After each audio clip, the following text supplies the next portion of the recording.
চলুন আজ একটা দারুণ ইংরেজি শব্দ শেখা যাক, এনটুম্ব। শব্দটা যাতে সহজে মনে থাকে সেজন্য একটা গল্প দিয়ে শুরু করা যাক। ধরুন, এক অভিযাত্রী ঘুরতে ঘুরতে চলে গেছেন এক গভীর জঙ্গলে। আর সেখানে তিনি খুঁজে পেলেন বহু বছরের পুরনো এক সমাধি।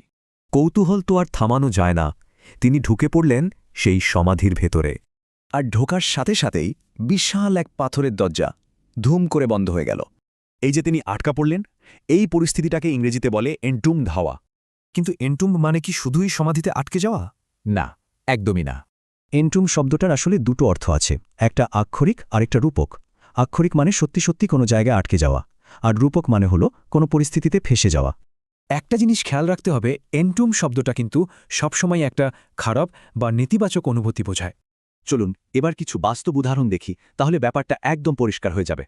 এখানে দেখুন, স্টার্টআপটা কিন্তু কোনো আসল সমাধিতে আটকা পড়েনি, বরং বাজে ম্যানেজমেন্ট আর বিনিয়োগের অভাবে এর পথচলা থেমে গিয়েছিল, মানে এনটুম্বড হয়ে গিয়েছিল।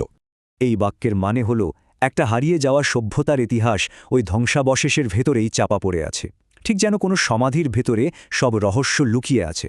এটা কিন্তু খুব পরিচিত একটা অনুভূতি। এখানে লোকটি তার চাকরিতে নিজেকে বন্দী মনে করছে। তার মনে হচ্ছে এই চাকরিটা ছেড়ে নতুন সুযোগ খোঁজার কোনো পথই আর খোলা নেই। তাহলে সব মিলিয়ে মূল কথাটা কি দাঁড়ালো? সংক্ষেপে, এনটুম্ব মানে কিছুকে কবর দেওয়া বা পুরোপুরি আটকে ফেলা। এটা জায়গা বা পরিস্থিতি দুটোর জন্যই ব্যবহার করা যায়, এবং এটা সবসময় একটা দমবন্ধ করা অনুভূতি বোঝায়। এবার ভাবার পালা, আর কোন কোন পরিস্থিতিতে একজন মানুষ এনটুম্বড অনুভব করতে পারে।